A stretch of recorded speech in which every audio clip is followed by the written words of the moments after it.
With AT&T, take your U.S. plan to Mexico at no extra charge. When you choose a new mobile share value plan 15 gigabytes or higher, place calls, send text, and enjoy your plan data in Mexico like in the U.S. It's that easy.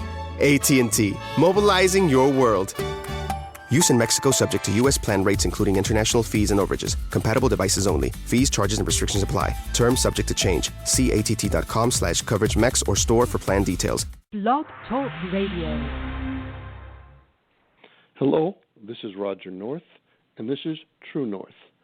Today's show is going to talk about something that we all need to be really thinking about, and more importantly, acting on, and that is, what can we do? How can we make a difference? This is a quandary that we all have to deal with because it's very easy to kind of get caught up in all the negativity out there and all the disempowering, or at least apparently disempowering information that's coming out.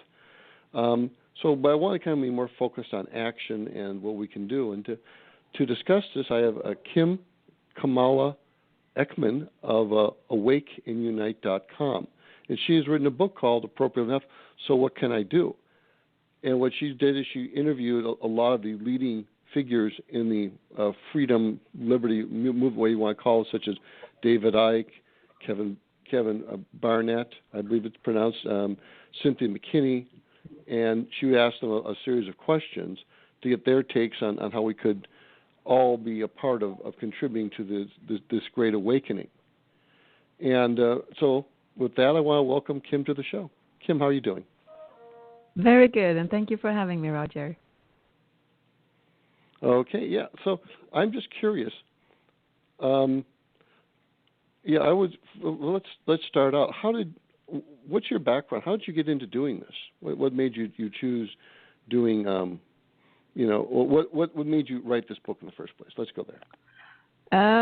Well, I've been living with Ole Dammegard for many years now, and seeing what he does and the people he connects with, and how the world is changing very fast.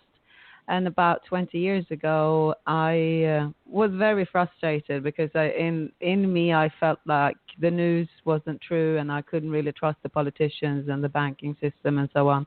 I'm brought up in Sweden, so it's a very protective bubble to be being brought up in. But David Icke's book landed in my lap about 20 years ago, Robots Rebellions, and I thought, my God, firstly, it's amazing that somebody has put this in book form that I felt. And then I met Ole, and he's doing a lot of talks and his work and so on, but I can hear him getting the question, so what can I do? Because people want to get involved when they start seeing what is true and not true and so on. So I thought, with all the contact he has and these amazing researchers that have been working in these fields for so many years against the wind almost, because people don't want to know, and still there's a lot of people that don't want to know, but slowly we're waking up. So I thought, why not put some questions forward that are quite easy and accessible to the mainstream mind, because you can just go to the shop and you see the mainstream, and they're on their phones and on the mainstream news and so on, and I get a little bit frustrated still, I must admit. And I thought, let's put these questions together and ask the same questions to these 8 people I've interviewed for volume 1.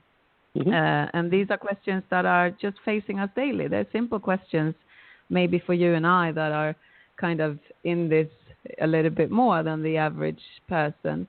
And they answered these questions, which were amazing, I think. So it's a little bit easier than when you start waking up to all this, than going to the internet, maybe, because it can be quite daunting, I think. To start digging into this, and you don't know where to start, and you don't know who to trust as well. So that's why I came up with this idea. So I haven't actually kind of written the book. I'm more interviewed and edited into a book form. I see. Okay, well, like I said, something we can be looking for down the road. One of the things I wanted to do is, because I know one thing I do is I often refer people to like David Icke's website or InfoWars or something like that, and it's just a way of kind of pointing them in a general direction. to kind of get them Yeah. started. But it's maybe not the also most useful thing, but it's like I want to point them somewhere where they can get some more information, because brief conversation, there's only so much you can do. But I'd like to first of all go over, if we could discuss the 14 questions and why you asked them, and learn a little bit more about that first. Yeah. Well, I was sitting, what kind of questions, because I wanted questions in the book that are kind of facing us in our daily lives, anything from the banking system to vaccines to GMO to chemtrails, because there's still people that haven't got a clue what chemtrails are. Mm-hmm. So the questions are, quite straightforward. And for the people I've interviewed, they've known this for many, many years. But the answers they gave, though, are a little bit not 100% similar, because they come from different fields and different backgrounds as well. I see. Can you give us like one or two of the questions and maybe some of the responses you got that you think might be really useful for people to know about? Yeah, absolutely. Would you like me to just go through the 14 questions maybe first? Sure, or? Absolutely. Let's do that, and then we'll kind of build from there. Okay, sure. Okay. So the first question I asked was, when did you start exploring your field? Was there a specific event that led you to this path of waking up? And how do you see the world today in the terms of the challenges facing us? Does it matter if we vote or not? What are your thoughts about money and the global banks? What do you think about the debt-based economy people are stuck in? And is there a way out? We have started to read and hear about microchipping people. What does that mean? What are your thoughts about depopulation? What is your opinion on vaccines, and is vaccination part of the depopulation question? What are GMOs? Do chemtrails exist, and if so, how would you describe them? Please share your thoughts about the environment and the current weather conditions. Do you have a practice that keeps your spirits high? Seeing the madness around me, I feel hopeless. Can you suggest some ways that help nature and how to act to make positive change? And the last question, if one seed in mainstream mind, what would be? So these are the 14 questions that are asked to these 8 amazing researchers. I see. Okay, is there any particular question that you want to start with, and maybe like mention some people, how they responded, and so we can get some ideas of, of what their thinking is about what's going on? Sure. Well, for me, coming from where I'm sitting, being a mother of 3, concerned about the world today, I got quite a lot of heart in vaccinations. I'm born in the 60s, and I've never been vaccinated. So I thank my mom and my grandparents and so on for that knowledge. Yeah. And that was because Kevin Barrett has actually got a son that is autistic due to vaccination. So that was interesting too. And of course, everybody in the book knows and have a lot of knowledge around the vaccines and not to vaccinate. But that I find, because that generation that we're kind of pumping now with needles and so on, it's going to be very difficult to build a world with people that are vaccinated so much as they do. But people still trust the medical and big pharma and the doctors and so on. So that question was really important for me to include in the book. I see. It's interesting. I actually my previous job, I knew this woman who was like, I believe, like in charge of like organic mothers, for Orange County, for this, basically this is a county right near where I live, California, and she mentioned that she was like in charge of this, and that they were doing this. They have this mandatory vaccines that was being required to go to school in California, and she was fighting that, and she was like focused on one area where it's like, her big thing was she was educating fellow mothers about properly feeding their children, breastfeeding them, organic food, and avoiding vaccines, GMOs, etc. And that was kind of her big focus, and was just working locally with people in her community and fighting this I guess it's Prop 278. And I thought that was a very good example where she's not trying to save the world, but she's just working on her little area there. I thought that was very effective what she was doing. Yeah, that's what we need to do. I think we need to start locally, and work with our community and our the where we live. Yeah, I know one thing I've been very guilty of is trying to be grandiose, but then you don't actually get anything done. Well, people who maybe keep it small, like this woman, she. I don't mean that in a derogatory way, but where she stays focused. I think would probably be a better way of saying it. Where she stayed focused on things that are most passionate to her because she had small children. I believe it was 2 small sons in her case. She was focused on that which she was passionately cared about. She stayed in her community, and she was able to come up with specific things to do and, get networks of mothers in their local community, to be working together on issues that matter to them.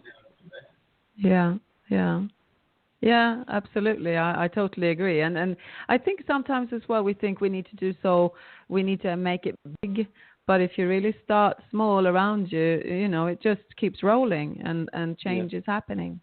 Yeah, I think it's almost better to say, be focused. Be focused, because small kind of has got maybe the wrong kind of connotations. Because like when I said small, the bottom line is she's doing a lot of good work.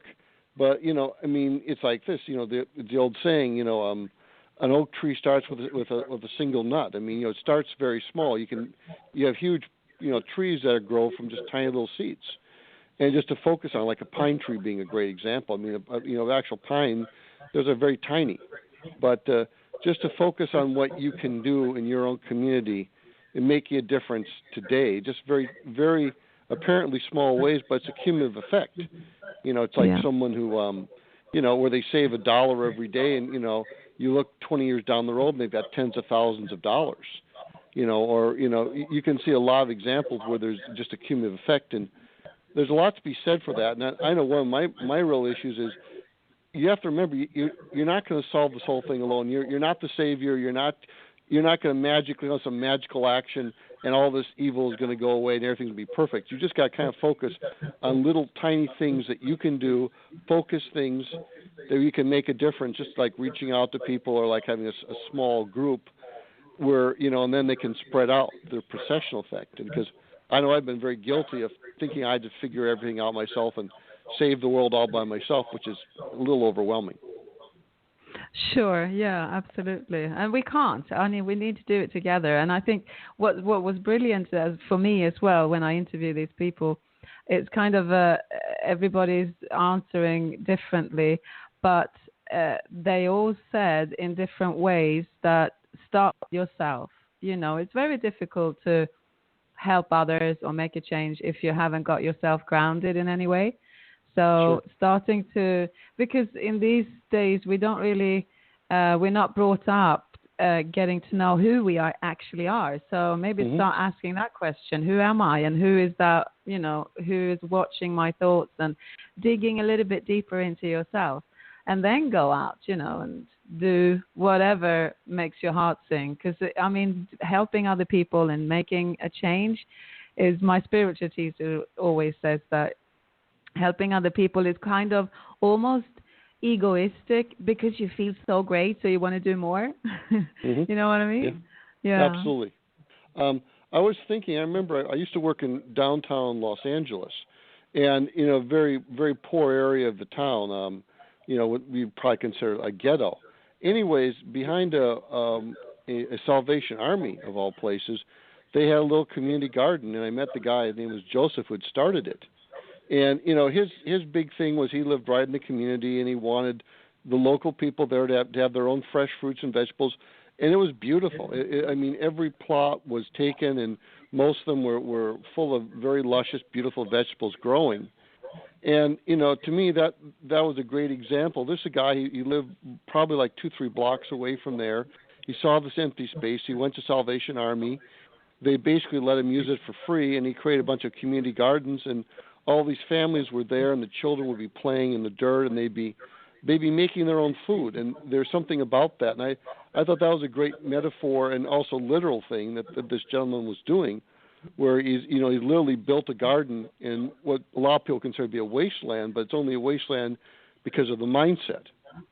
There's a gentleman by the name of, who I actually want to get in the show, Ron Finley, who lives in Compton, which is also another area which is kind of considered to be a bad area of town, who's done urban gardening throughout there, and where he's able to feed hundreds of people, and he's got a brigade of people that go out and go gardening.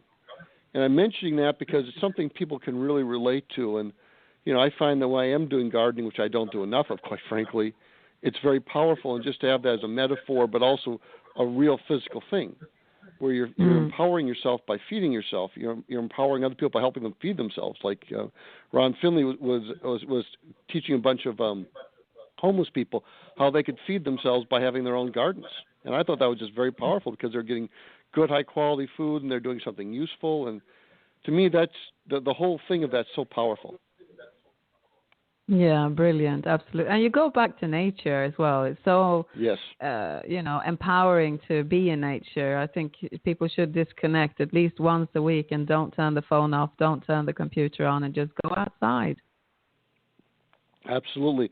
I think there's a lot to be said for it, and that's why I'm mentioning that, because I also found that to be just a very powerful what these people were doing. And of course, Ron Finley is fairly well known for that. He's an urban gardener. He's got his own website, ronfinley.com. But just to be doing things like that and be thinking in terms like that and just get started somewhere, where he just started, he had some space, I guess, where he lived, and he just started, making a little garden. And that's very powerful. Now, with the vaccine question, what kind of answers did you get from the various people? What did they have to say? Because you're talking to them about that, because obviously as a mother of three, it's a very, very legitimate concern that you have, and vaccines are a huge issue, unfortunately.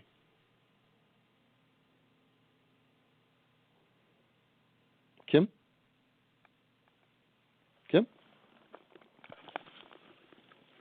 Let's see.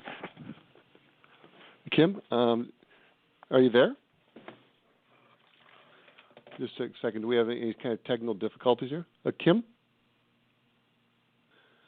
Okay, we seem to have something going on here, but I think the big point I want to make is that it's very important that we just focus on things that we can do very simply and easily, and that we can do where it's nothing grandiose. We're not trying to save the world, something I've been very much guilty of, and that it's just very simple stuff. Kim, are you there? Kim? Okay, I'll have to see what's going on. She seems to have been lost. What I'm going to do is she's not listed being on the line right now. I don't know what's going on. Kim, are you there? Well, let's try. But I kind of want to summarize what she's talking about, and maybe she can call back in. That's probably be the best answer, since for whatever reason I'm not seeing her on the line right now.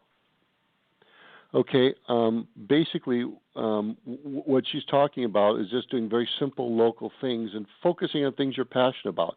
Like I mentioned, that woman who did the things with the vaccines, and that she was she was having she was doing the Holistic Moms of Orange County, and just to focus on very simple local things that we can do to make the world a better place.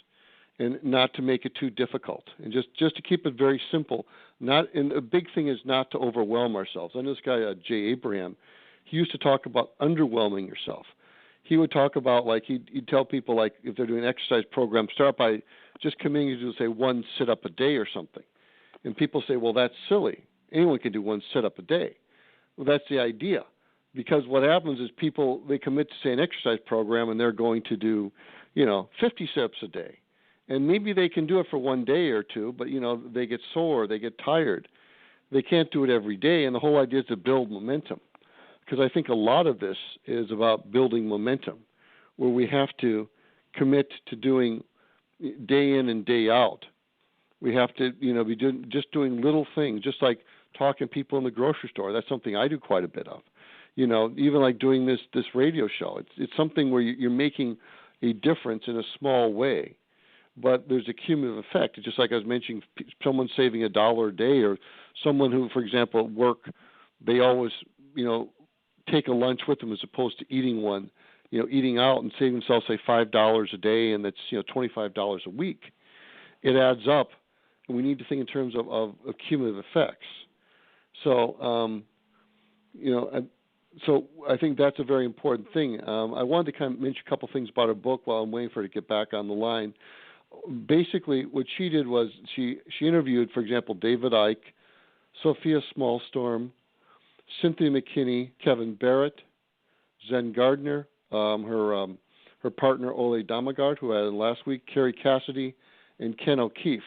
Now, I don't know if you know who these people are, but hopefully, if you do, you have to really appreciate what these different people have done. I just give you a little background. Of course, David Icke has been involved in this for 25 years. He's made a massive difference in what he's done. He's put like 20 books, and he's one of the considered leading lights of this. Sophia Smallstorm, you might want to check out her work. I know she did a great talk on toxic skies and chemtrails. She looked at that. Cynthia McKinney, she is an African-American woman from Georgia who was in the House of Representatives, who ran for president. She's a brilliant, brilliant woman. I have deep respect for her. She's done a lot of activism exposing, terrorism, Islamic terrorism, and so forth. Very brilliant woman.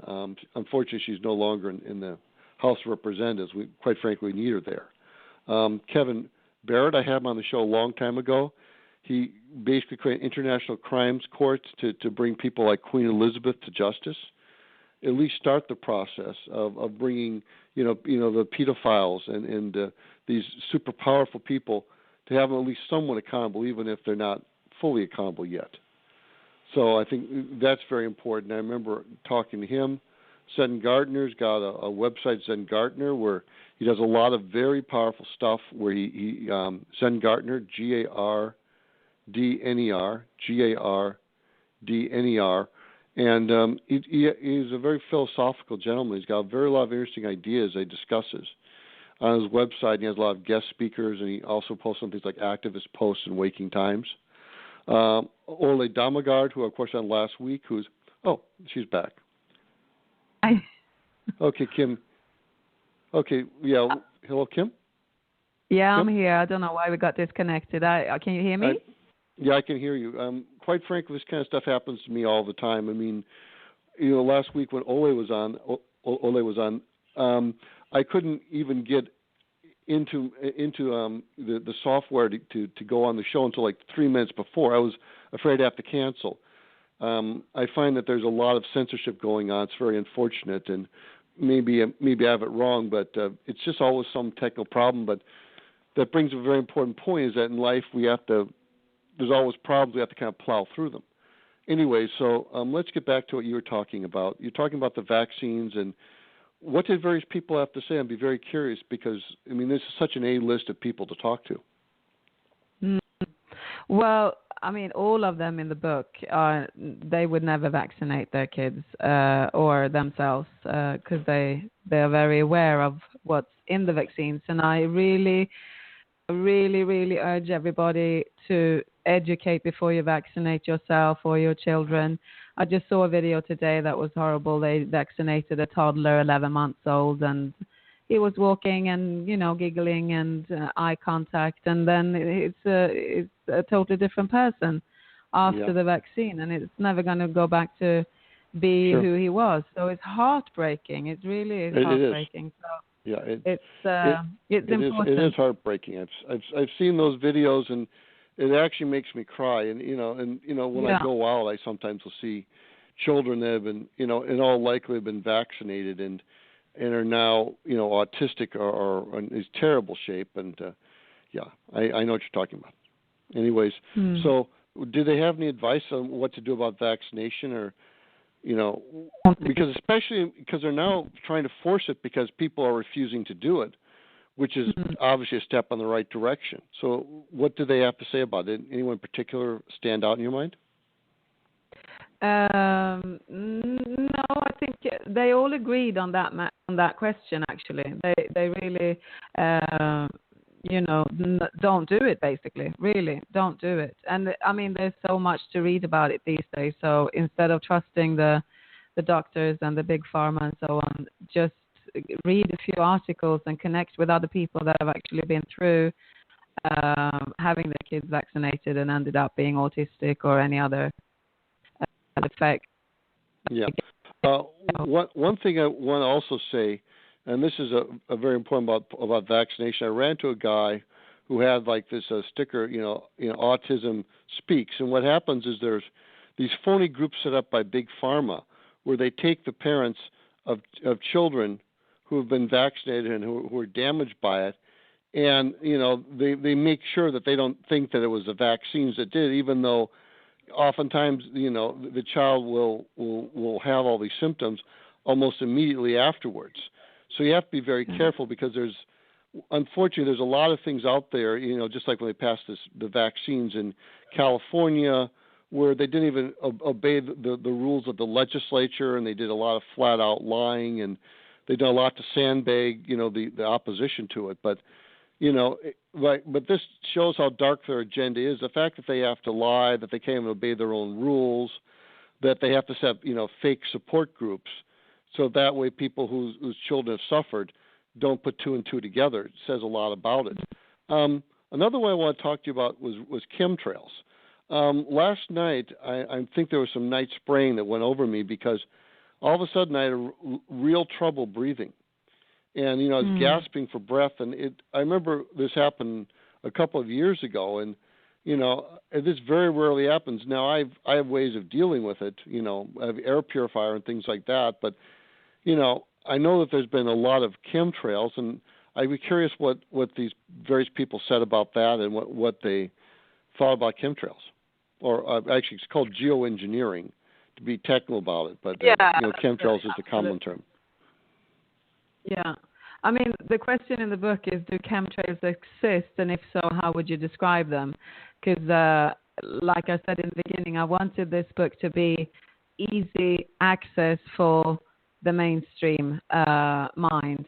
So, of course, they all of them explain what they are, geoengineering, and what's in it. And there's different theories or different proofs of why they're doing it and so on. It's weather modification and so on, but it's also so much aluminium and so many things in it that are very, very bad for us. And so they all explained very good, I think, what geoengineering are.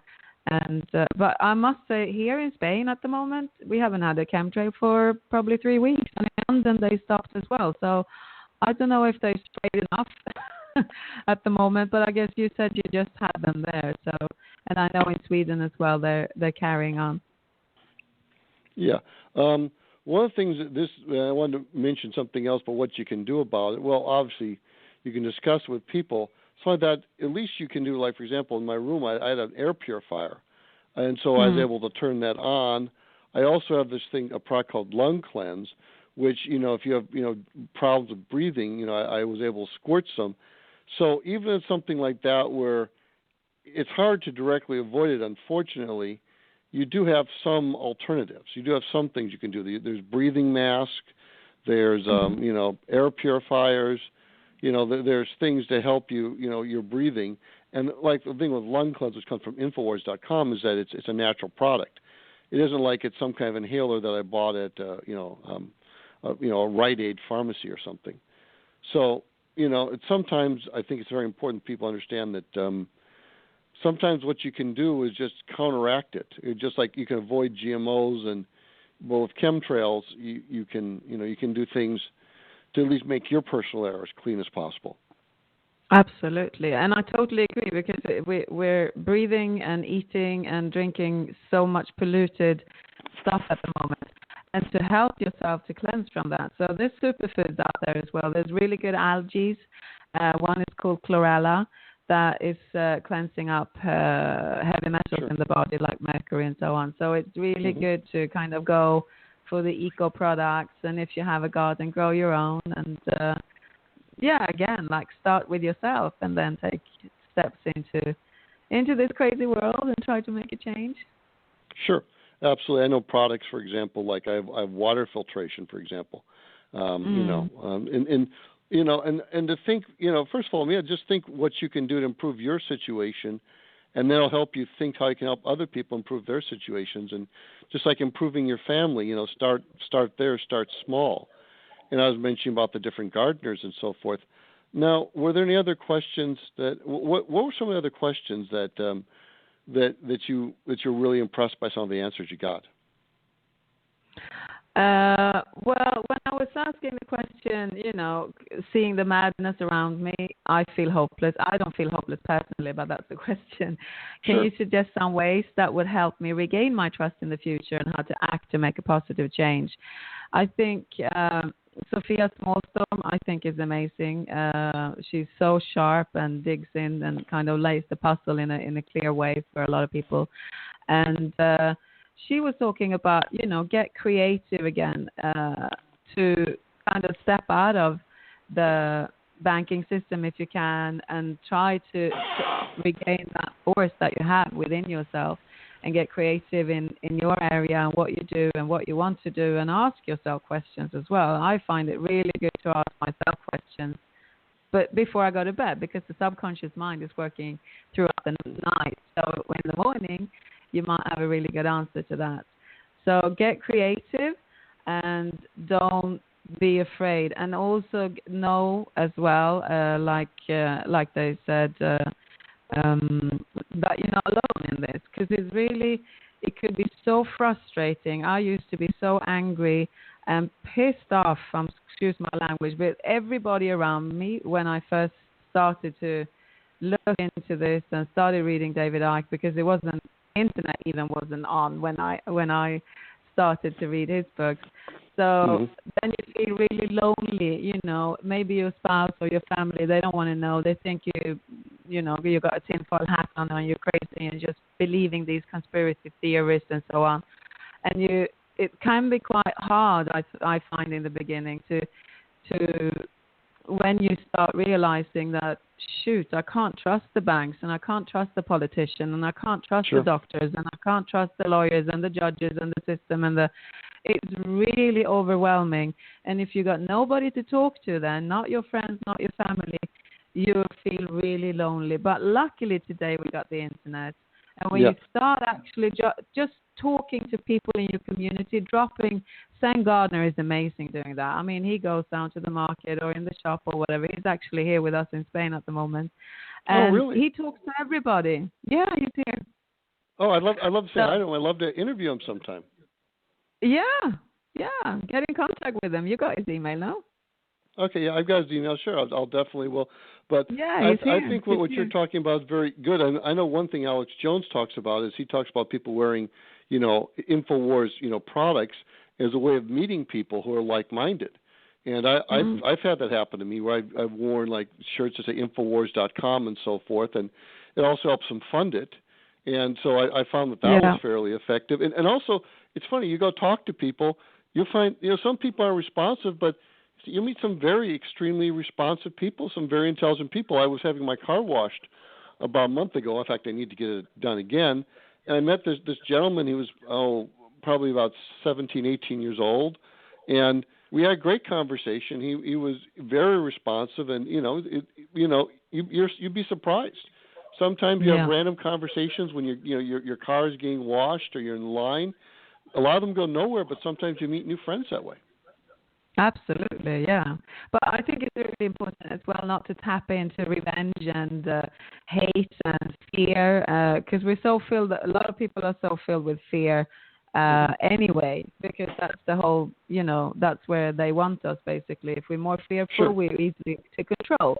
So it's really important to look at that, not to be, let's hang them by the lamppost and so on. I don't like that kind of talk at all, because that doesn't lead anywhere. Then we're the same as they are.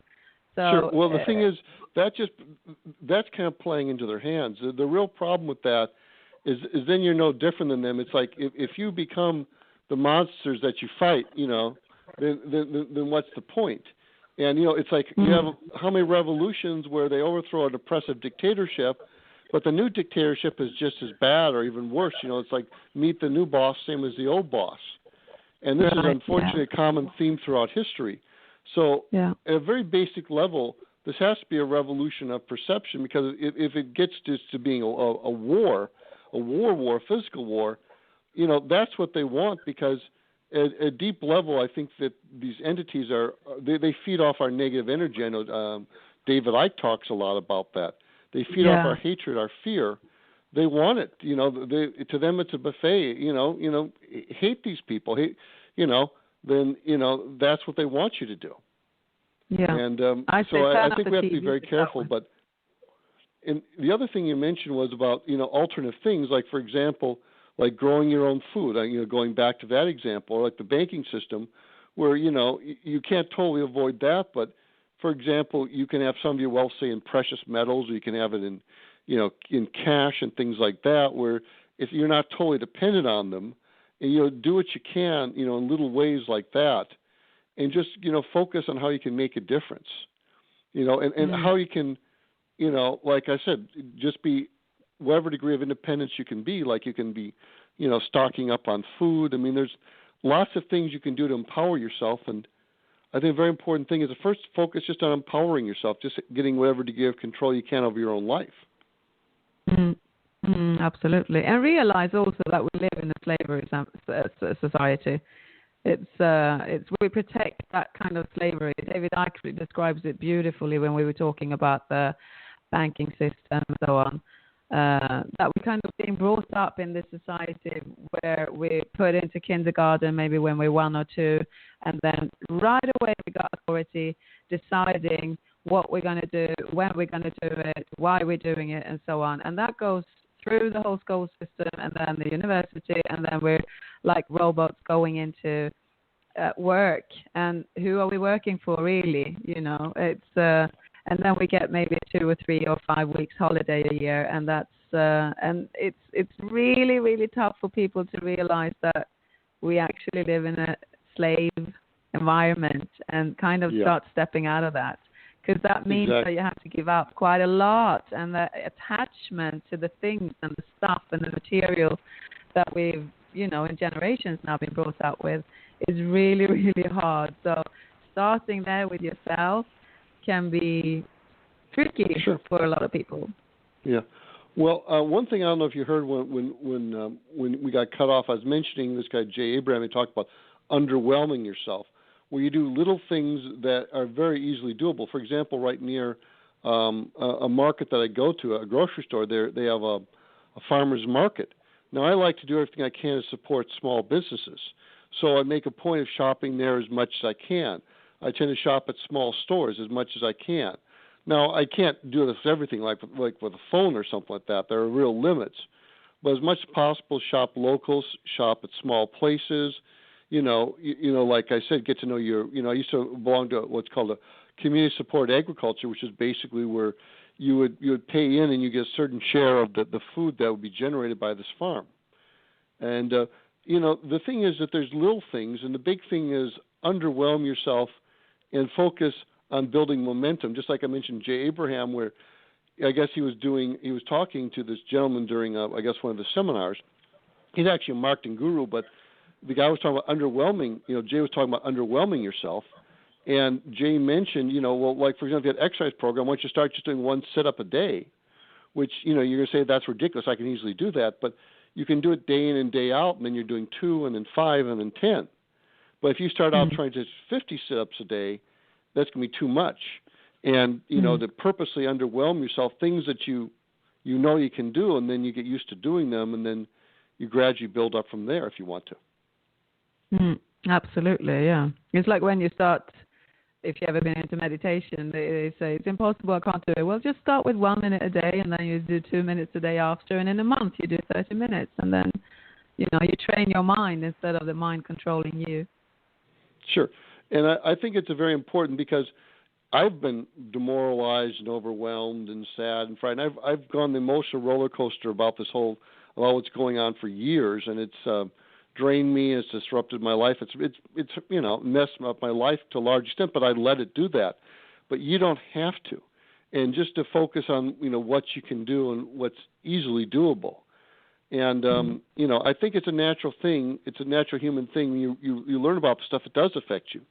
That's not necessarily a bad thing, but you don't want it to be excessively affect you. I mean, seeing a picture of an 11-month-old boy who, is autistic because of vaccine, that does affect me. And if it didn't, there'd be something wrong with me, but I can't let it affect me excessively because I have to go on living life. But, and I think you have to be careful of being too sensitive because that's not going to help either. Yes, you want to be sensitive, but you've got to be able to function too and not let it get to you that much. Absolutely. And I could never, ever do what you're doing and what these people that I've interviewed are doing. For me, it's too heavy. I need to have a bit of a balance, but I am, sure. We're homeschooling our daughter and I'm doing other things. So I need to keep a little bit of a distance because, and I think some people can really do it all the time and not get affected, but I do get affected and frustration still, even though I know it doesn't help me and it doesn't help the world, but I still do sometimes, when you have that bad day and you think, shoot, we're doomed. It's not going to happen, Yeah, it can get overwhelming. It was funny. About a year and a half ago, Alex Jones, of InfoWars, the radio shows, he spoke about 20 miles from where I was, and I didn't get a chance to meet Alex, but I did talk to a couple of because he brought his small entourage with him, with like 3 other guys. And, one of them, I won't name him, was saying that, Alex can just get so overwhelming, that, after a while you just can't deal with them after a while. And he kind of has to almost bounce around because some people, they can be so committed and so focused, and not everyone can do what like an Alex Jones does, where he's immersed in 18 hours a day. And the guy said, well, I don't even watch the show all the time. It just gets too much. And I personally do the same thing. But you have to think of your own temperament and what you can realistically do and how far you can take this. And like I said, some people like that where his whole life is waking people up and warning them, and he's very intense, and he, even, for one of his own employees, he can often drive them crazy.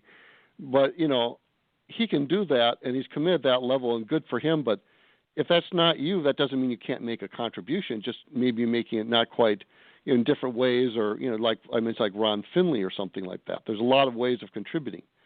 You don't have to, have a radio show reaching millions of people, and obviously only a few people are going to have that, to be quite honest. So there's lots of ways of making the world a better place and of fighting this tyranny. And, you certainly don't have to do it the way that I do it, or that you do it, or that whoever does it. You have to find your own path. Yeah, absolutely. I'm a more hands-on person. I like to, and if you like, like yourself, or the researchers, they can sit and write books and do interviews and really work very, very hard to spread this kind of information. But, I'm more, I need to go out and maybe meet people and the homeless or whatever and do little by little. And if you haven't got time to do that, you can always do something else. Just go out and smile to everybody one day. Sure. That lifts the whole world as well, and the energy. So everybody can do something, no?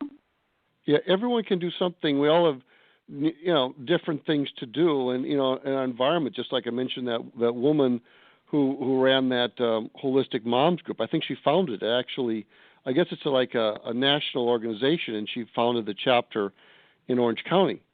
And the point is, to focus on what fits for your temperament, what you can do. And like I said, well, like a David Icke writing a 900-page book. I mean, I gag at the idea of writing a book that big. I couldn't imagine doing that. Like, even Alex Jones, as much as I respect him, in spite of, they can be, very intense. I couldn't imagine doing what he does, and he's like basically living this stuff. But different people can do it at different levels, and you have to find out what level works for you, and how you want to do it. And just even very simple things like that garden in, I mentioned in downtown L.A., or I got Ron Finley. And I'm not saying that you should go into being a gardener, but it just the metaphor where that's something those guys like doing, and that's what they did. And I think that's important, is to be thinking in very simple terms like that, and what you really want to do, as opposed to some grandiose thing like I'm going to write a book exposing the Fed or something. Unless you're really into doing things like that. If you are, more power to you. Go ahead. Yeah, absolutely. So I think that's an important thing. Now, what were some of the other questions that you asked? I'm sorry, I don't remember all of them off the top of my head. I know we're talking about chemtrails, we talked about vaccinations. I know you're talking about what can I do, and were there any other questions that you wanted to go over? Well, we could bring up. I asked them, does it matter if we vote or not? That might be interesting now. Yeah, I'm very curious what they had to say about that one. And they answered a little bit different there because they come from different backgrounds. I mean, Cynthia McKinney, she's always been very political, so she completely thinks that everybody go and run for Congress, get involved, and so on. That's the only way we can change. The rest think absolutely not. It doesn't really matter if we vote or not at the moment, unless it's locally. Unless it's in your local community or your local village and your little town, and there's 100% transparency, because the politicians these days are, they're just puppets. They're players in a game, and behind the scenes, there's so much going on that we can't see, and people feel that these days. So it's sure. It's quite clear. Interesting. Yeah, I'm not surprised Cynthia McKinney would say that. In actually, in some ways, I agree more with her because, we're going to. The thing is, the system is so big and so pervasive. To a certain extent, I think my personal opinion is that first of all, a lot of positive. There are some good politicians out there, and we have to do what we can to reform it within the system. Because if you just don't vote, it's like you're allowing them, to. You're allowing the bad guys to win, so to speak. And I understand there's arguments other way on that, but. The thing is, even if they have to steal your vote or use electoral fraud, you make it a little bit harder. And if you're running for office, sometimes good people do win. So, like I said, I kind of have mixed feelings. I understand that you get very cynical on the whole issue of voting, but, I think that there is some value to it, and there's some value to running and even pointing things out. And, so I kind of go both ways on it. So especially if you're going to run for office, because it's a great way of educating people. Yeah, absolutely. It was interesting to hear, actually, because we had Max Egan here last week in Spain as well. And we were sitting talking, and him being Australian, I didn't actually know, but in Australia, it's the law. You need to vote. You have to vote. Otherwise, they will fine you, and so on. So with the election they had in Australia, 26% of the population in Australia went and voted, but they didn't vote for any party whatsoever, which means that 26% of the population in Australia thinks none is there they don't want anybody to represent the people. That way, I think it's very empowering to vote. If you want to go and vote, if you don't like whoever is up there, show your vote, but do it in a way that I don't want to participate in this circus. Yeah, I understand, but the problem is you still by having to obey the laws of those who get voted into power.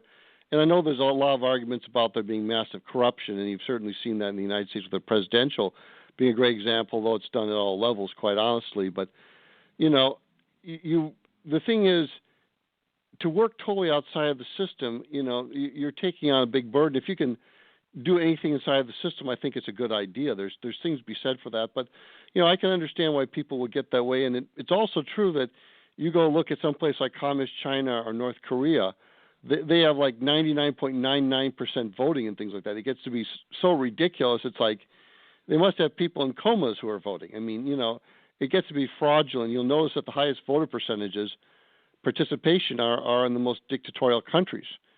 99.999% of the people in China voted for voted, and 99.99% of them voted for the Communist Party or something. So I can understand that. I think there's something to be said for that. So, like I said, I think there is something to be said for voting, but I think it has to be done the right way, and I think local is probably where it really is at mostly. And this is why they're also trying to centralize power, bringing like the Trans-Pacific Partnership, and because the more power, the further power is removed from you, then the more that the more the power is removed from you, then the less your local voting will count. But this is why we have to counter that as much as we can. Were there any other questions that you wanted to go over that you discussed with these people in a couple of minutes we got left? I don't know which one shall I pick.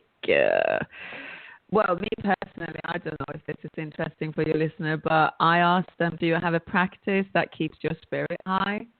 Mm-hmm. Because for me, it's so impressive that these guys are doing what they're doing. So I just want to, because Ole meditates every morning, and I don't think he could do what he does if without that, to kind of center himself and ground himself and ask for help and how to be used, in a peaceful, loving way and so on. So, and it was interesting to hear. Kevin Barrett, of course, he's a Muslim, so he, does his prayers 5 times a day.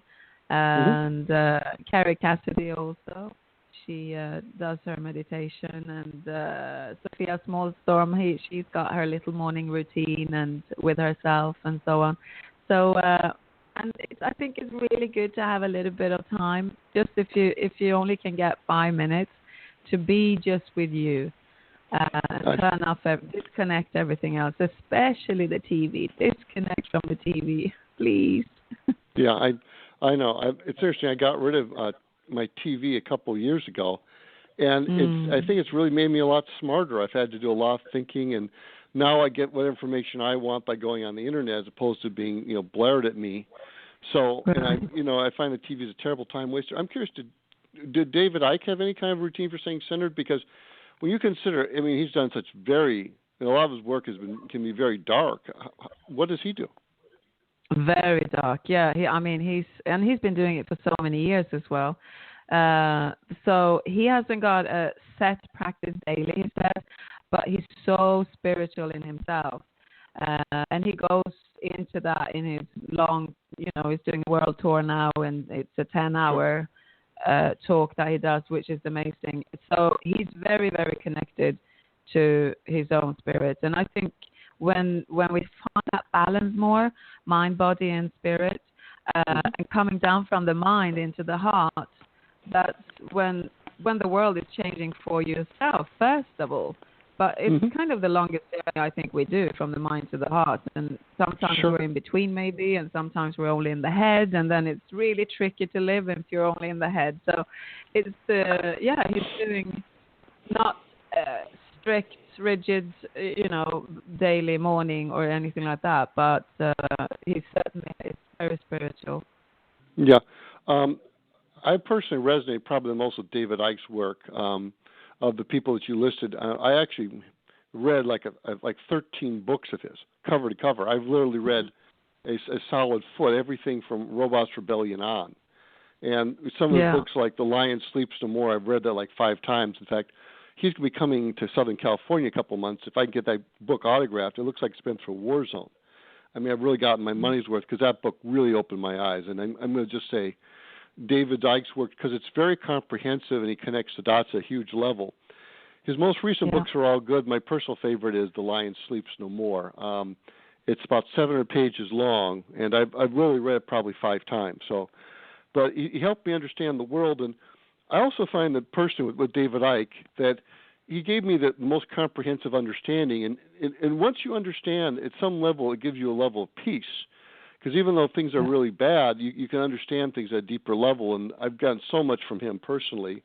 So he's kind of the one that I probably would most resonate with of those people. So you might want to check out his books, especially his more recent ones, because he really combines the tapestry together, and the vast tapestry, the tapestry of tapestries. And I'm kind of a dot connector like him, so I really like the work he's done. Yeah, so, absolutely. And he's been doing it for so many years as well. So many years. Yeah. And I appreciate it. I've done a lot of things, kind of doing my own writing, building off of his work. Okay, let's see. Is there any? I kind of want to talk to you a little about kind of what you basically got out of various people you talked to. For example, Sophia Smallstorm. What did you kind of get out of her? I think she does more like chemtrails and I think nanotechnology. She's done a lot around geoengineering. So she's so sharp and so fascinating to listen to. So her chapter in the book is probably the smallest, if you say that. But she, the way she comes across is, she's very knowledgeable. and got very amazing answers to these questions, and especially around geoengineering and vaccines as well, because she's much into nutrition and what to eat and how to heal the body and to get back to your life force, your power. Yeah. She's done some outstanding videos on YouTube. For example, the one on toxic skies, and she talks, I believe, about nanotechnology. And she's doing some of the darkest stuff out there, like the way they're putting nanotechnology into the chemtrails, and some very powerful, and it can be pretty scary stuff, but I think she's on some really powerful stuff. Another one I wanted to talk to, you're mentioning Zen Gardner. I've gone to his website, and he seems like I guess he's right there, so you probably don't want to say much about him, but, I'll skip on someone else. No, it's McKinney, okay. He's not in the house at the moment, so it's okay. He's like a brother in the house, so it's fine to talk about Zen. Okay. So what do you think of Zen Gardner then? Anything stand out? I love him. I think he's amazing. And Zen is nice to read and listen to as well, because he has that lightness, even though it's hard to talk about stuff like this sometimes, and it can be, draining and so on. But he always has that twist of lightness in it. Being a philosopher, I think, like you said in the beginning, I think he's one of the world's greatest philosophers around at the moment. So get into his writing, and he released a book as well the same day I did. We were actually here together on New Year's. Awake, You Are the Awakening, it's called, which is, I recommend everybody to read as well. That's very interesting. There's many books around these people. Yeah, I know. There's many books around them. Obviously, David Icke probably being the champ with like 20 or something, and very inspiring. I've gotten a lot into his work. One person I don't know much about, honestly, is Carrie Cassidy. Can you tell me a little about what you got out of her, from interviewing her? Well, Carrie comes from a completely different, I don't know what to call it, but Carrie, she talks a lot about ETs and the different energies that are here on Earth and has been for many, many years. That's what she believes and knows. So she comes from a little bit of a different angle. So it was really interesting to hear what she says. But she's very connected. She doesn't make a decision without consulting with her inner and outer self and beings around her and so on. So but she's been working Project Camelot for years as well. So she's interviewed and loads and loads of whistleblowers, which is interesting too. I'm actually going to see her in Prague next week, because we're going to Prague for From Illusion to Reality conference. So she'll be there with us. I see. Okay, we've got just a couple of minutes left. I want to know, are there any concluding comments that you want to make, or things that you wanted to bring out that I didn't ask you questions about, or anything like that? Well, I just want to say to everybody that please don't feel alone, because I know I did in the beginning. I was crying a lot. Nobody wanted to know. I didn't have anybody to talk to. But there's always people to hook up with these days. On the net, and even in your community that you never even met probably, that are really wanting to be informed and live a different life and start lightly. Sure. It's a really nice way to get into these researchers, and all the websites to them as well are in the book. So go and read. Yeah, I think it's very important that is that you find you're going to find varying degrees of openness. Some people are totally closed and they get very cold on you, and some people are a little bit open. Some people are very open, and it's also a great way of meeting new people, because you want people you can really talk to, and and the thing is also you have to be okay with people where they are. If someone had talked to me about this 10 years ago, it'd been very different than now. And we're all kind of on our own little paths of evolution, and you have to kind of respect that. And you don't, because I've certainly been guilty many times of trying to force the stuff down people's throats, and it's always been an unmitigated disaster. So you have to kind of respect that people are where they are, and just like David Icke talked about, where he'd be talking to someone in the bar about it, and if they didn't like it, he'd say, okay, well, who do you think's going to win the football championship? That's the soccer championship this year. Let's go have a beer and let's talk soccer. And you just kind of have to respect that people are where they are, and that you're not going to really. Some people are open, some aren't, and we're each on our own path, and just that's also what I think is a very important thing is everyone's on their own path, and just figure out what makes sense for you to do, what resonates for you, whether it's a garden or having your own radio show or writing a book or just doing something like homeschooling your children. Yeah, that's very important. Okay, and with that, I think we're going to wrap it up. Okay, thank you very much, Kim. It's been wonderful. Thank you. The book is available on Amazon, Roger. Okay. Okay, good. And I know you've got the link from your awakeandunite.com website. That's awakeandunite.com. It goes directly to Amazon if you're in the States or in the UK. It doesn't really matter. Wherever you are, it's available there. Okay. So what can I do? So what can I do? Okay, and that's a very important question. Thank you very much, Kim. It's been a pleasure. Thank you. Thank you. Thank you. Bye. Okay, goodbye. Bye.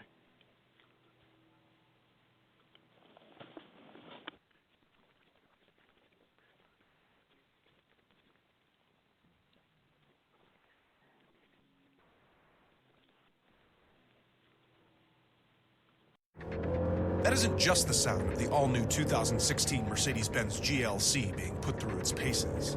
It's the sound of innovation. The innovation behind one of the most advanced SUVs on the road today. With multiple driving modes, a suite of intelligent drive systems, and a technology-filled cabin that sets new standards in modern luxury. This is what innovation sounds like. Now, discover what it feels like in a 2016 Mercedes-Benz GLC.